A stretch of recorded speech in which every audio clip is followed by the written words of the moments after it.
عرب کے اندر جو ایسا اونٹ ہوتا تھا نا جس کے ساتھ اس کا کوئی مالک نہیں ہوتا تھا، کوئی اسے چرانے والا ساتھ نہیں ہوتا تھا، کوئی نکیل ڈالنے والا نہیں ہوتا تھا، باندھنے والا نہیں ہوتا تھا، اس کو کہتے تھے ابل السدا، کہ یہ چھوڑا ہوا اونٹ ہے، یہ شاید بیکار چھوڑ دیا گیا ہے۔ قرآن مجید فرقان حمید نے اسی لفظ کو انسان کے لیے تذکیر کے طور پر، نصیحت کے طور پر بیان فرمایا۔ اَيَحْسَبُ الْإِنسَانُ أَن يُتْرَكَ سُدًى، کیا انسان یہ گمان کرتا ہے کہ اسے بھی یوں ہی چھوڑ دیا جائے گا؟ کوئی زندگی میں اس سے پوچھنے والا نہیں ہوگا، اپنی مرضی سے کھائے گا، مرضی سے پیے گا، مرضی سے سوئے گا، مرضی سے جاگے گا، مرضی سے حقوق ادا کر۔ کیا یہ سمجھتا ہے انسان اسے یوں ہی چھوڑ دیا جائے گا؟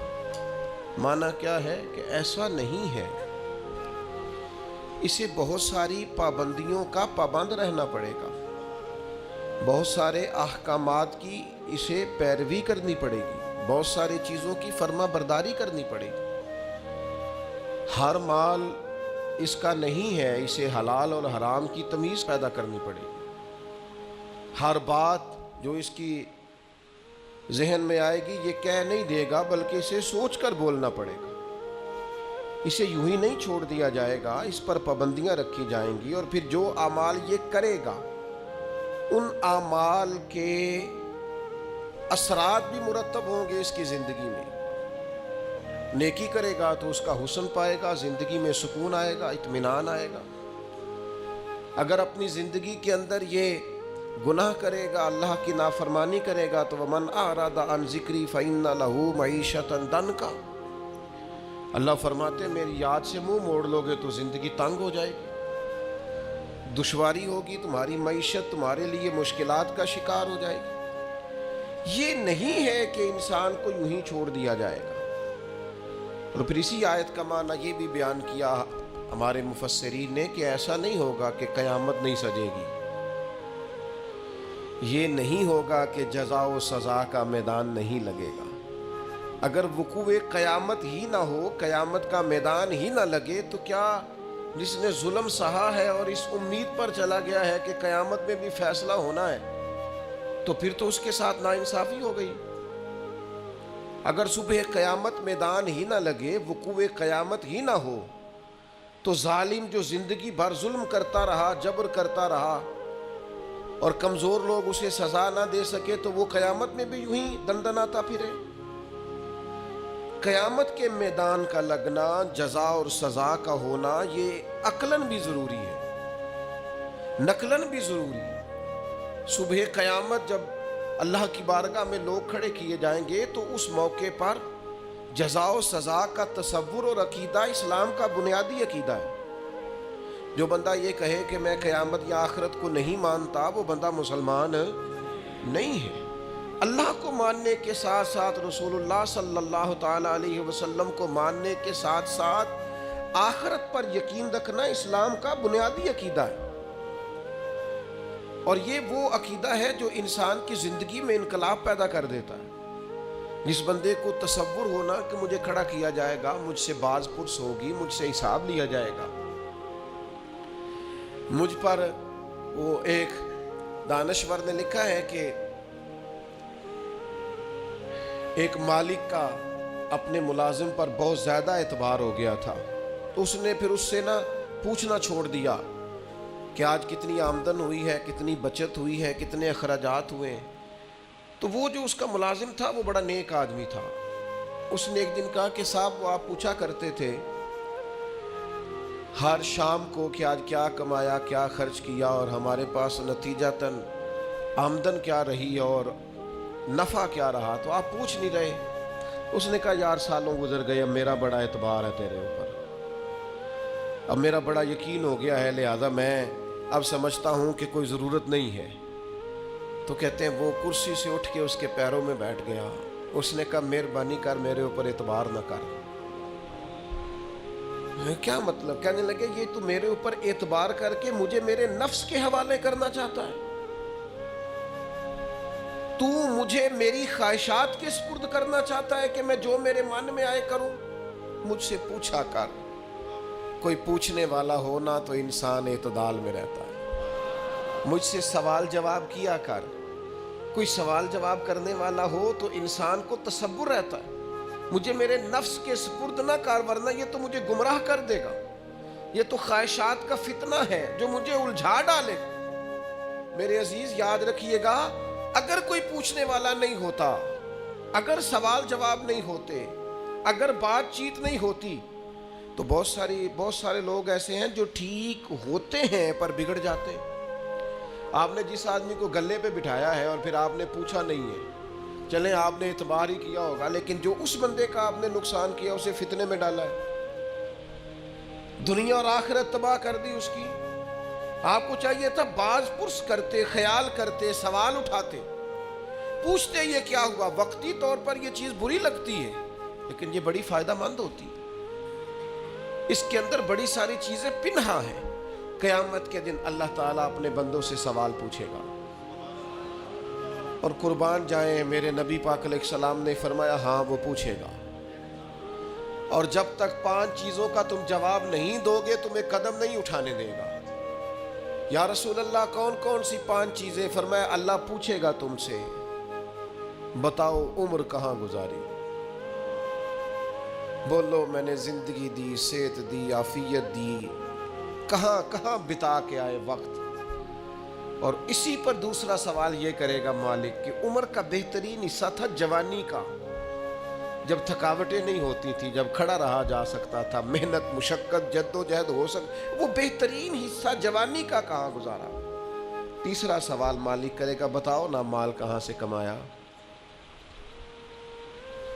اور چوتھا سوال یہ تھا کمانے کے بعد بھی مالک تم نہیں تھے، گویا دیا تو میں نہیں تھا نا، تو بتاؤ پھر لگایا کہاں پہ تھا، خرچ کہاں پہ کیا. ثم لتسألن یومئذ عن النعیم. ایک نعمت کے بارے میں اللہ پوچھے گا. اور 5واں سوال اللہ پوچھے گا بتاؤ جو تم جانتے تھے تم نے اس پر عمل کتنا کیا. جس کا تمہیں پتا تھا، جس کا تمہیں شعور تھا اس پر تو اللہ سوال پوچھے گا.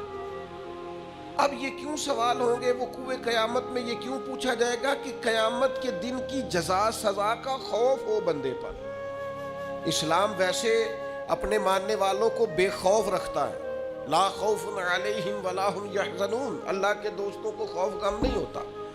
ایک غم تم اپنے اندر رکھو کہ تمہیں قیامت کے دن پوچھا جائے گا، اس کا خوف پیدا کرو. اور یہ خوف مالک کو اتنا پسند ہے، فرمایا وَلِمَنْ خَافَ مَقَامَ رَبِّهِ جَنَّتَانِ. جو اللہ کے سامنے کھڑے ہونے سے ڈرے گا اللہ اسے 2 جنتیں عطا فرمائے گا. اس دن کا خوف اپنے دل میں پیدا کر کے تجھے کھڑا کیا جائے گا. تجھ سے پوچھا جائے گا، تیرے سے سوال کیا جائے گا، تجھے جواب دینا ہے. تیری طبیعت کے اندر ہمارے ہاں ہوا یہ ہے کہ کچھ لوگوں نے لوگوں کو بے خوف کر دیا ہے. امام غزالی رحمۃ اللہ تعالیٰ علیہ فرمایا کرتے تھے جس قوم کے اندر ایسا واعظ، ایسا عالم، ایسا خطیب، ایسا شخص موجود ہونا جو لوگوں سے کچھ بھی نہیں ہونا، بے فکر ہو جاؤ. جہاں ایسا آدمی موجود ہو وہاں شیطان کی ضرورت نہیں ہوتی. وہ تو خود لوگوں کو وسوسوں میں ڈال رہا ہے. وہ تیرے دل کے اندر خوف پیدا کرے. وہی ہے تیرے زمانے کا امام برحق جو تجھے حاضر و موجود سے بیزار کرے. وہ تجھے بتائے کہ قیامت میں حساب دینا ہے. عجیب بات ہے نا. لوگ کہتے ہیں ہمارے پیر صاحب نے کہا ہے خیر صلاح ہے، تو میں کہتا ہوں تمہارے پیر صاحب نے خیر صلاح اگر اللہ کی رحمت پہ امید کرتے ہوئے کہی ہے تو انکار نہیں کرتے، ٹھیک کہا ہوگا. پر تمہارے پیر صاحب نے کہا خیر ہے کچھ بھی نہیں ہونا، تو نبی پاک نے تو اتنا ڈرایا صحابہ کو کہ وہ کانپا کرتے تھے. ان کے تو رونگٹے کھڑے رہتے تھے. رحمت للعالمین محبوب کے پاس بیٹھنے والے حضرت انس بن مالک رضی اللہ تعالیٰ عنہ ایک دن بیٹھے تھے لوگوں کے بیچ، تو اچانک اندھیرا، دفعتاً اچانک اندھیرا چھا گیا. تو ایک شخص نے کہا جب حضور کے زمانے میں ایسا ہوتا تھا تو آپ کیا کرتے تھے؟ فرماتے اگر تھوڑا بھی اندھیرا ہوتا نا تو ہم کانپنے لگتے، ہمیں ڈر لگتا تھا کہیں قیامت تو نہیں آ گئی. تو پھر ہم فٹافٹ مسجد کو دوڑ جایا کرتے تھے، جا کے نفلوں کی نیت باندھ لیتے تھے، سجدوں میں گر جاتے تھے. ان کو تو خوف تھا، وہ تو ڈر رہے. سیدہ طیبہ طاہرہ حضرت عائشہ صدیقہ فرماتی ہیں حضور دعا مانگ رہے تھے، اللہم حاسبنی حسابا یسیرا، تعلیم امت کے لیے، ہمیں سمجھانے کے لیے. کریم کہتے ہیں اے اللہ مجھ سے جب تو قیامت والے دن حساب لینا تو ذرا آسان کر کے لینا. فرماتی ہیں میں تڑپ گئی، میں نے کہا یا رسول اللہ آسان حساب کس کا ہوگا؟ تو حضور فرمانے لگے عائشہ آسان حساب اس کا ہوگا جس سے اللہ تعالیٰ اپنے فضل سے، کرم سے، اپنے کرم سے اللہ نظر فرمائے اور کہے جا تیرے لیے جنت ہے. ورنہ فرمایا جس سے اس نے پوچھ لیا نا، جس سے مناقشہ ہوا، جس سے بات ہوئی، جس سے سوال ہوا، جس سے کھڑا کیا گیا، اس کے لیے بڑا مشکل ہے. میں کسی کی بات نہیں کرتا، میں ذاتی طور پر خود سمجھتا ہوں کہ حساب دینا بڑا ہی مشکل کام ہے. بڑا کبھی 2-4 ہزار ابا جی دیتے تھے اور کہتے تھے 2-4 چیزیں گھر کی سودے کی لے آؤ، اور وہ جب بعد میں حساب پوچھتے تھے دیا نہیں جاتا تھا. کتنے کے پیاز لائے ہو ابا جی؟ وہ 200 روپے کے. تو تو نے بحث کیوں نہیں کی؟ حساب مشکل ہو جاتا تھا. کبھی کبھی پوچھ لیتے تھے نا حساب استاد صاحب کہ آؤ نا آج ٹیسٹ دینا ہے جو تم نے پڑھا ہے. رات نیند کوئی نہیں آتی تھی، سویرے ٹیسٹ ہے.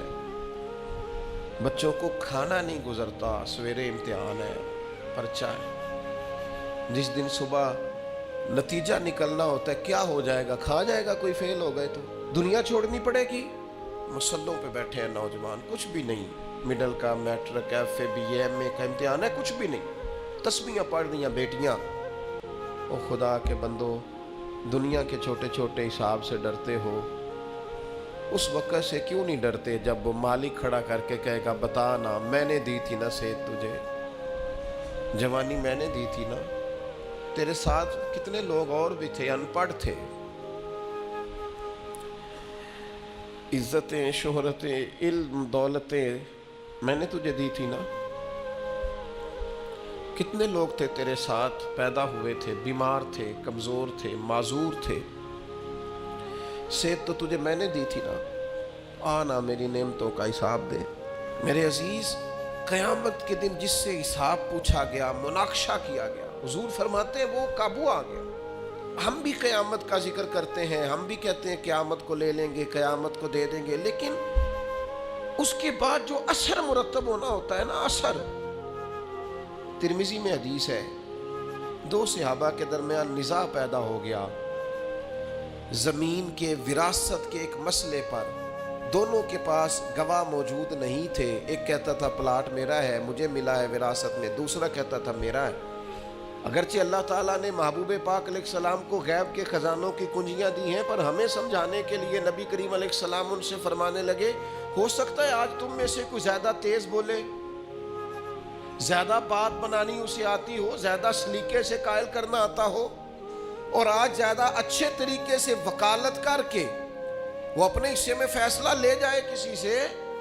لیکن یاد رکھنا آج تو تیزی دکھا کے، چلاکی کر کے اپنے حصے میں فیصلے کرا لو گے، قیامت میں ایسا نہیں ہوگا. قیامت کے دن تمہیں جواب دینا ہے. آج ہو سکتا ہے تم تیزی دکھاؤ، چلاکی دکھاؤ، کسی کو بنا لو، بات سنا لو، کوئی بھولا آدمی تمہارے کا شریف آدمی ہو، پیار کرنے والا ہو، تمہارے پیچھے چل نکلے، تم دال. قیامت میں کیا کرو گے؟ تو ہمارے بیچ بھی یہ باتیں ہوتی ہیں، پر معاذ اللہ ہم کہتے ہیں دیکھی جائے گی. ان دونوں کو رسول کریم نے جب فرمایا نا کہ آج تو تم فیصلہ کرا لو گے، قیامت میں کیا کرو گے، تو ایک کہنے لگا یا رسول اللہ میرا گزارا ہوتا ہے، اسی کو دے دے آپ، حضور میرا کام چلتا ہے. تو وہ دوسرے کہنے لگے نہیں، آپ مہربانی فرمائیں، آپ نا انہی کو دے دیں. یہ نا میرا حضرت عمر کا زمانہ تھا نا، تو ایک شخص نے زمین بیچی تو دوسرے نے خرید لی. تو وہ جس نے خریدی وہ ہل چلانے لگا، تو ہل چلاتے چلاتے اندر سے خزانہ نکل آیا، تو وہ لے کے اس شخص کے پاس چلا گیا، کہنے لگا میں نے نا زمین خریدی تھی، خزانے نہیں خریدے تھے، لہذا رکھ لے اپنا خزانہ۔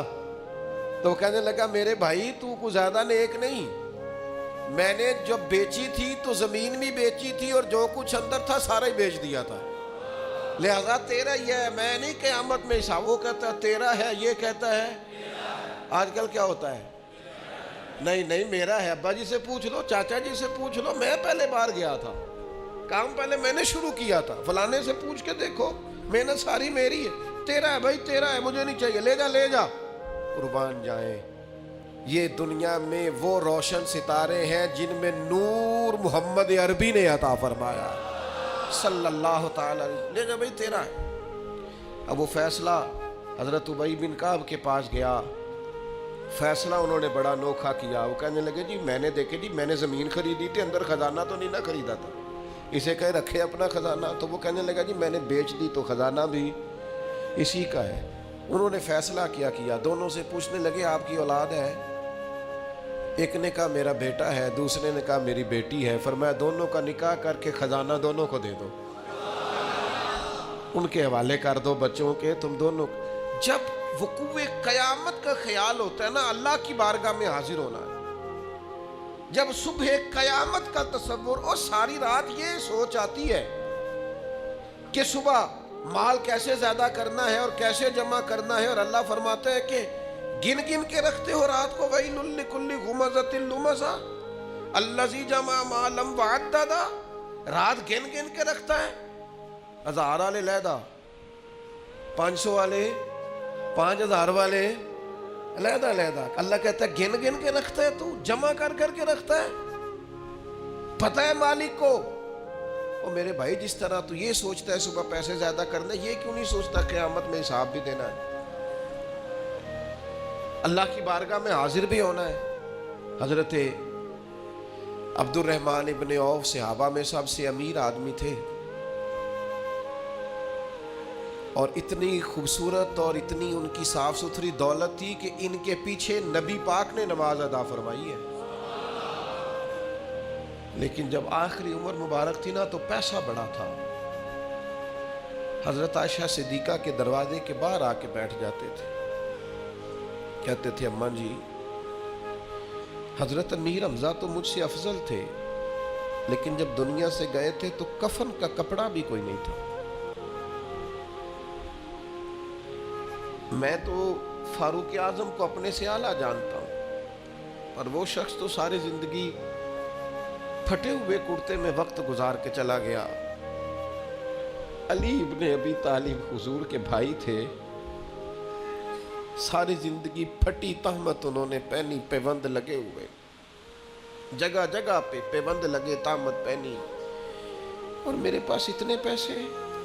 اور پھر جب زیادہ رونے کو دل کرتا تو حضرت عبد الرحمن ابن عوف کہتے سیدہ پاک کے دروازے کے باہر بیٹھے امیر آدمی، اور کہتے کہ اماں جی نبی پاک کے گھر میں مہینہ مہینہ چولہا نہیں جلا، اور میرا اتنا مال اتنا پیسہ کیسے حساب دوں گا؟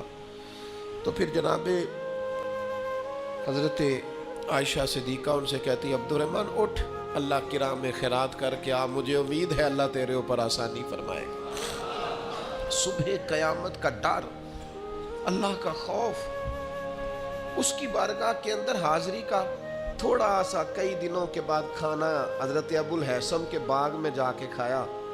حضرت عمر کہتے ہیں یہ مسلم شریف میں ہے، فرماتے ہیں کئی دنوں کی بھوک تھی، میں گیا تھا ابو بکر کے گھر کھانا کھاؤں گا تو انہوں نے بھی کئی دنوں سے نہیں کھایا تھا، ہم دونوں حضور کی بارگاہ میں حاضر ہو گئے۔ نبی کریم نے فرمایا بھوک لگ رہی ہے تمہیں؟ میں ہاں، فرمایا میں نے بھی 4 دن سے روٹی کوئی نہیں کھائی،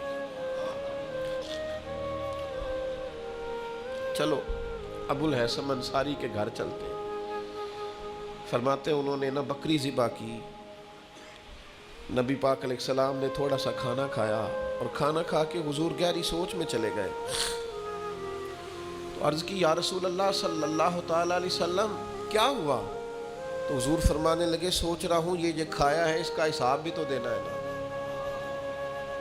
تو حضرت عمر فاروق کہتے ہیں میں تڑپ کے عرض کی حضور 4 دنوں کے بعد اگر گوشت ملا ہے تو حساب دینا ہے؟ تو حضور نے فرمایا عمر صرف وہ کپڑا جو تمہارا بدن چھپائے، وہ چھت جو تمہارا سر چھپائے، اور وہ کھانا جو تمہاری کمر سیدھی رکھے، اس کے علاوہ اللہ تم سے سوال پوچھے گا، تم نے جواب دینا ہے۔ ہتھی بکی مٹی پاؤندے، ہاتھ نہیں لاؤندے ڈر دے، جنہاں لی تو پاپ کمائے، دس کتھے نہیں تیرے کر دے۔ لا نہ بلا کے بیٹا تو وہ اپنے بچوں کے ساتھ موج کر رہا ہے، بیٹیاں اپنے اپنے گھروں میں آباد ہیں، جنہاں لی تو پاپ کمائے، لیا بلا دس کتھے نہیں ہو تیرے کر دے۔ میں بچوں کے لیے ساری زندگی اپنے لیے دوزخ کٹھی کرتے رہے، بچوں کو دے دے کے چلے گئے اور حساب ہم دے۔ حضرت علی فرمایا تجھ سے بڑا بھی بیوقوف کوئی نہیں کہ کھائے گا کوئی اور حساب تو دے گا، اور پھر کیوں رازق بنتے ہو بچوں کے؟ ان کے لیے حلال اور طیب کٹھا کرو، ان کے رازق نہ بنو، ان کا رازق اللہ ہے۔ یہ نہ خیال کرو کہ میں نہیں اگر بہت زیادہ کما سکوں گا تو پتہ نہیں یہ روٹی نہیں کھائیں گے، اس بات سے باہر آ جاؤ، یہ کمزوری ہے اپنی طبیعت کی، اس کو نکال دو۔ عزیز بھائیوں، قیامت میں اللہ تبارک و تعالی کی بارگاہ میں کھڑے ہونے سے جو بندہ ڈر جائے، بابا فرید الدین مسعود گنج شکر رحمت اللہ علیہ فرماتے ایک نیک نوجوان تھا پر قیامت سے بڑا ڈرتا تھا، بڑا ہی روتا تھا۔ وہ کہتا تھا کہ حساب نہیں دیا جاتا، اور پھر چونکہ ایک عمر گزار کے اس نے توبہ کی تھی تو پچھلے گناہ یاد کر کر کے وہ رویا کرتا تھا، یاد ماضی عذاب ہے یا رب، چھین لے مجھ سے حافظہ میرا۔ وہ روتا تھا، بیمار ہو گیا، آخری وقت آیا تو اس نے اپنی اماں کو بلایا۔ بابا صاحب فرماتے اس نے وصیت کی کہ اماں میری 3 باتیں، میں مر جاؤں تو 3 کا خیال رکھنا۔ کا کون سی؟ کہا کسی کو تو نہ بتانا، لیکن جب میرا انتقال ہو جائے نا تو میرے گلے میں رسی ڈالنا،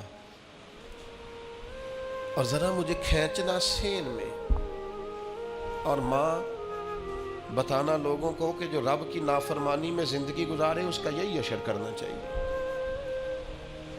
اور پھر اس طرح کرنا جب میرا جنازہ اٹھے تو رات کو اٹھانا،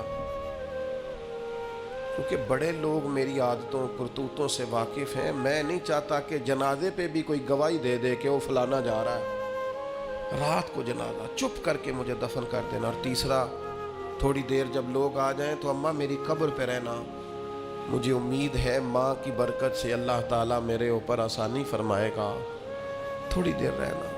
خاتون روئی پر بیٹے نے وعدہ لے لیا۔ بابا صاحب نے لکھا ہے کہ جب اس کا انتقال ہوا تو بی بی ابھی رسہ لے ہی رہی تھی، دروازے پہ کسی درویش نے دستک دی، اس نے کہا نہ کرنا، رات خوابیں آئی ہیں، اور آنے والوں نے آ کے کہا ہے اسے کہنا اس کے بارے میں کچھ ایسا نہ کرے، رب کی رحمت پر امید ہے، اللہ بغیر حساب جنت عطا فرمائے گا۔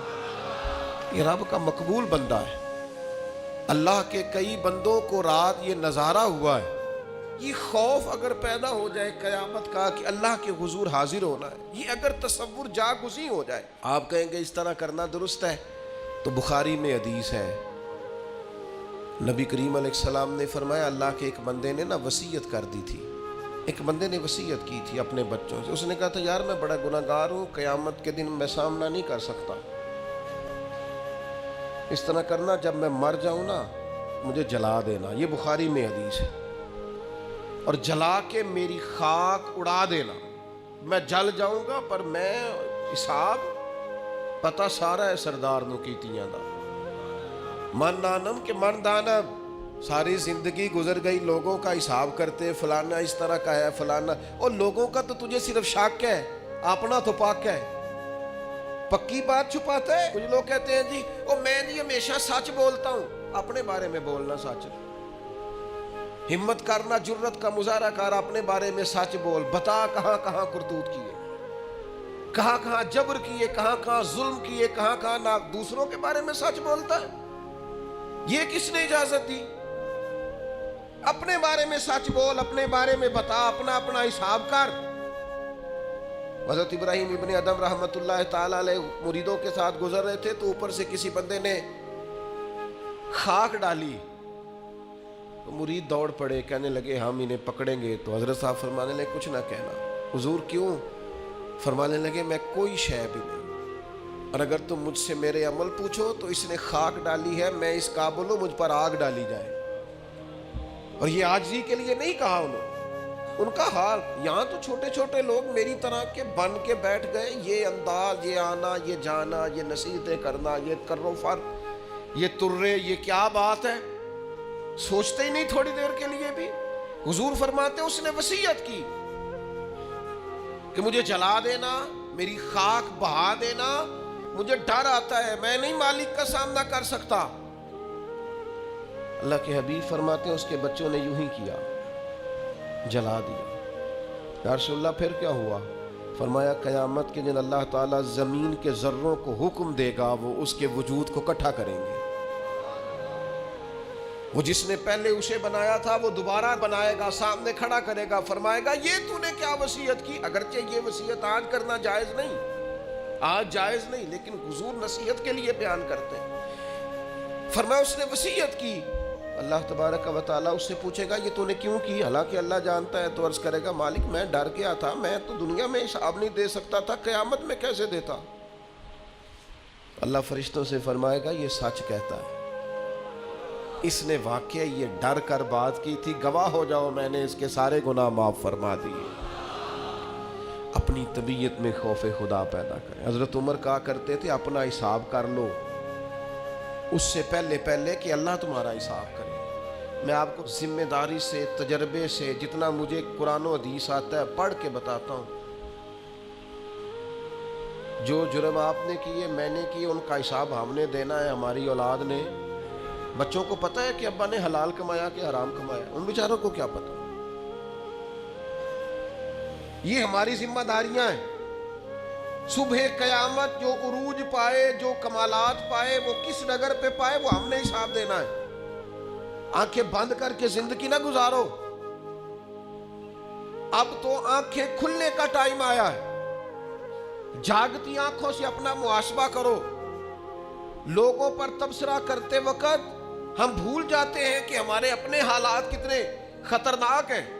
ساری زندگی دنیا میں سیٹ ہونے کی کوشش کرتے رہے، سیٹ ہو جاؤں، سیٹ ہو جاؤں۔ پتہ بندہ سیٹ کب ہوتا ہے؟ جب قبر میں اتارتے ہیں نا اسے، منہ کعبے کی طرف کرتے ہیں، اس کے گلے میں وہ جو سینہ بند ہوتا ہے اسے کھولتے ہیں، تو اوپر کھڑا ایک بندہ کہتا ہے تھوڑا سا منہ اور کرو کعبے کی طرف، تو وہ تھوڑا سا منہ اور کرتا ہے، تو پھر ایک آواز آتی ہے اب سیٹ ہو گیا، اب سیٹ ہو گیا۔ یہاں جا کے سیٹ ہونا ہے، اس سے پہلے سیٹ ہونے والا کوئی معاملہ یہ ہے تمہارا سیٹ ہونا۔ خدا کے بندو آؤ، ساری زندگی دوسروں سے باتیں کی، دو باتیں اپنے آپ سے نہ کریں، اپنا حساب نہ کریں، اپنے معاملات کا جائزہ نہ لیں۔ اقبال کہنے لگے ڈھونڈتا پھرتا ہوا اقبال اپنے آپ کو، اپنے آپ کو، آپ ہی گویا مسافر، آپ ہی منزل ہوں میں۔ یہ جو خود احتسابی ہے، سیلف ٹرائل، خود احتسابی، اس پر تھوڑا کام نہ کریں۔ اقبال دوسرے مقام پہ کہتے ہیں اپنے من میں ڈوب کر پا جا سراغ زندگی، تو اگر میرا نہیں بنتا نہ بن، اپنا تو بن۔ اپنی غلطیاں نہ ٹٹولے، اپنے ساتھ گفتگو نہ کریں۔ جو اللہ کی بارگاہ میں کھڑے ہونے سے ڈرے گا، اللہ تعالیٰ اسے 2 جنتیں عطا کرے گا۔ شرط یہ ہے کہ ڈرے اللہ سے۔ ڈرے ڈرے بول کے بتائیے، ڈرے کس سے ڈرنا ہے؟ حضرت عمر کے زمانے میں نا ایک نوجوان تھا، نیک تھا، مسجد جایا کرتا تھا رات کو۔ تو مسجد جا رہا تھا تو رستے میں ایک عورت نے دعوت گناہ دی، ابن عساکر نے اس کو لکھا ہے۔ تو نوجوان تھا، خواہشات تھی، کچھ طبیعت مائل ہو گئی۔ ابھی ادھر جا ہی رہا تھا کہ کسی نے آیت پڑھ دی، والی من خاف مقام ربہ جنتان، جو رب کے سامنے کھڑے ہونے سے ڈرے گا اللہ 2 جنتیں دے گا۔ واقعی ڈر گیا، وہ واقعی ڈر گیا، اتنا ڈرا کہ بے ہوش ہو کے گر پڑا۔